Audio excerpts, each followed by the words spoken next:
and only Snoop Dogg joining us.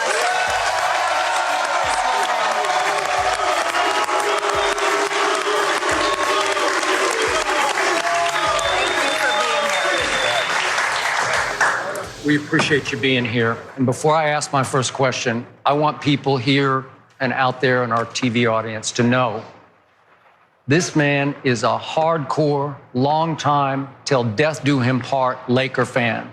This is no Johnny-come-lately bandwagon jumper. This man goes on the road with his Los Angeles Lakers. When this man speaks Lakers, it comes straight from the bottom of his heart. Which brings us to what happened Sunday. You were on the road in Detroit when you heard the news. How did it hit you? Still trying to process it. Dear friend of mine, loved his whole transformation, how he became great. You know, when he first got to LA, he wasn't great. He was a kid, and he was learning, and he was making mistakes, and I was a kid at the same time, so it was beautiful watching his story and watching mine, and watching him become a legend, and become a father, and become a mentor, and become a real leader. So it crushed my heart because I knew that he wasn't done. I just spoke with him at Puffy's 50th birthday party, and he was telling me about some of the things that he was working on and where his mind was as far as like being comfortable with retirement and just finding happiness with his daughters and finding that peace with being other than the basketball player. And that just crushed me because to see that, you know, it just hurt. I'm still hurt right now as we speak, Skip. So you were okay that they postponed last night? I was very okay with it because I felt like the player's spirit wasn't in the mood to compete. A lot of those guys really loved Kobe, and he was instrumental in a lot of those guys, from the Clippers to the Lakers. You see how Doc reacted to it? Oh. You know, and those aren't fake reactions, that's real.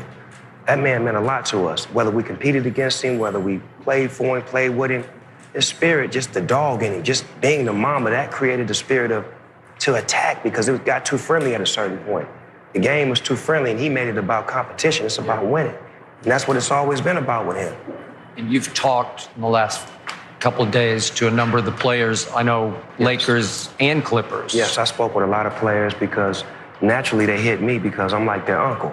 I'm like Uncle Snoop. Yeah. So they calling me to make sure I'm all right, but then at the same time, they need advice, they need wisdom, they need guidance on how do we deal with this? And I really don't know what to say because I'm trying to deal with it, but at the same time, I gotta be strong and I gotta give them the information that I feel like Kobe would have gave them. He would say, keep pushing, keep going, because he was the dog. He was never a quitter, so he would want y'all to keep rolling. Snoop, when we talked about this on Monday, I said it felt like a family member had passed.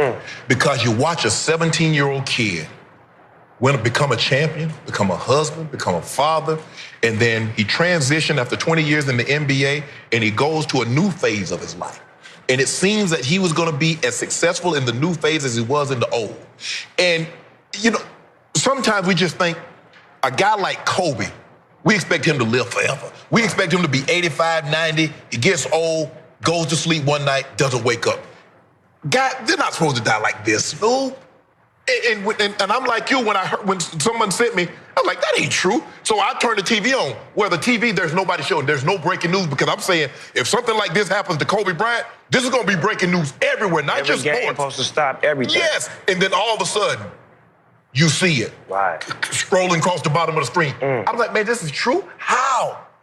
I mean, and I was telling you, like, I had just texted him, and look, I met him at the Icon Awards. I didn't meet him for the first time, but he was talking to him. I was like, Kobe, bro, you seem so at peace. How, when you competed like you did? Because there are a lot of athletes, Snoop, you know, they have these struggle leaving the game because that's all they've done, that's all they know. Right. He's like, man, look, I gave it everything I had. The way I trained, the way I practiced, I got nothing.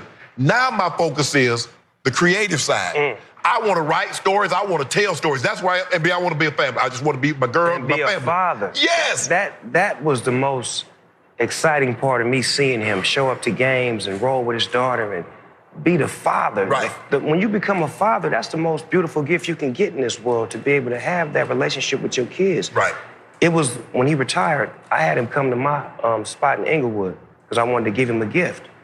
gifted me with my 6'4" Chevrolet. I gave it to him. I wanted him to have it. But when he came to see me, me and my son was in the studio, and he was talking to my son, and the information he was giving my son was it was like a teacher. And it was the same stuff that I had told my son, but he didn't hear me the way he heard him. It's funny how that works. It was so much confirmation. Yes. That I needed from Kobe to come in and mentor my son at that time, because he had made the decision not to play football. Right. And to try other things in life. And Kobe gave him the confirmation that whatever you do, just be great at what you do. Right. And the thing is that he had that personality like Magic. Magic might meet you for the first time, but Magic Johnson makes you feel like he's known you 25 years. That's how Kobe was. I met Kobe in Denver, and I walk up to him, and I'm like, hey, man, let me get them shoes. He's like, you want? He gave me the shoes, signed them, and just started carrying on the conversation, yada, yada. It's like, bro, you just met me. It's just something about him. And like you said, I know Laker Nation is hurt, but even people that rooted against Kobe or rooted against his team broke down. Because you can't believe that this actually happened. You know what it was? He was the type of athlete that even the enemies loved him. Yes. And that's hard to say, because when you compete and you don't really like the person that you're up against, but it was something about his drive that made the enemy respect his drive, because he never gave up and he always went at him. Right. And I'm just so hurt, but I'm so happy that his legacy will live on through people like us, and we putting shows together to keep his name and keep his spirit going in the righteous way. And I think the NBA should change that logo to him. I'm gonna speak on it because I felt like Michael Jordan logo is already out there on the shoes. His shoes is everywhere. Yeah, you can't deny that. Man. Yeah, and I think Jordan will concede and say, you know what? Let my little brother get that, because the players right now are more his peers and they look up to him more. Jordan is the generation before that. A lot of them didn't see Jordan like they seen Kobe. So I feel like that would be the proper gesture for the NBA to do, to go ahead and make it happen. Jerry West already given the approval, so make it go. Well, if you saw Jerry last night on TNT, he was just pouring his guts out on national TV because he did consider himself Jerry found him in high school. He found him. So if you look, first of all, we have Vlade Divac. Let me tell you this. He was an all-star, and he traded him. Vlade and Magic was 1-2 punch. We was the whole thing with Vlade, and he traded Vlade for this kid out of high school. We was like, man, what is he doing? Yeah. What is he doing? But then when he came, remember, he was behind Eddie Jones, Van Exel, and all them, but he was different than them. Yeah. Whenever he would hit the court, it was like, man, he need to be in more. And then Jerry said last night, I traded Eddie Jones, an all-star weight, because I knew that kid was ready to play. Right. You hear what I just said? I'm a diehard. Eddie Jones and Van Exel, them, they was great. But he was just different, and he wasn't even great then. He was just, you could see his light was flickering.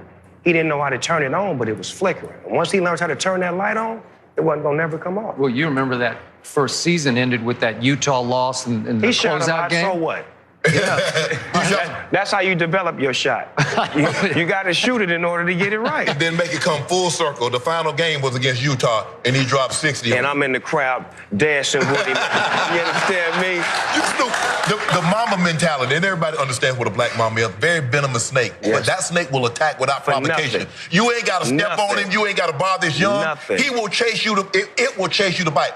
Kobe didn't need you to be an enemy to drop 50 on you. You would be his best friend as Michael Jordan. He put 55 on him and say, take that with you to retirement. But also, but not only that, like if a celebrity wanted to play against him, for example, Bow Wow wanted to play against him. My little homeboy, Bow Wow, like 5'8". So you think he gonna be nice to Bow Wow? He backing Bow Wow down, taking it to him hard, talking mess. Like he don't like to lose. And that's the mentality of the Mamba that I feel like it's gonna carry on. It's gonna make the league more stronger, because the league is getting a little too friendly. Yeah. It's a lot of friendships, which is no problem with that. But when we competing, we're supposed to compete. Right. And that's what I like about the Clippers, is that when they play the Lakers, they compete and they bring it to us. And I think the league should get more onto that page. And you see what's happening? You see guys that we don't expect. We see guys, Eric Gordon drop 50. Yes. We see Buddy Hield come off the bench, drop 42. Chris Middleton last night hit 51. You had Bradley Beal drop. You getting guys, something's going on here, Snoop. Right. Something that we've never, ever seen before, because we've really never had an athlete kind of like Kobe.